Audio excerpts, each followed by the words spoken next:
mais ao sul, a neve do inverno praticamente sumiu da tundra ártica.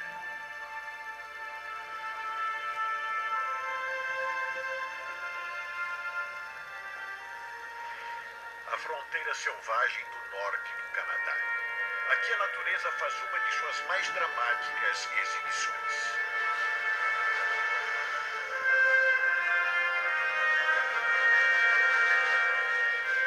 Todos os anos, 3 milhões de caribus migram pela tundra ártica.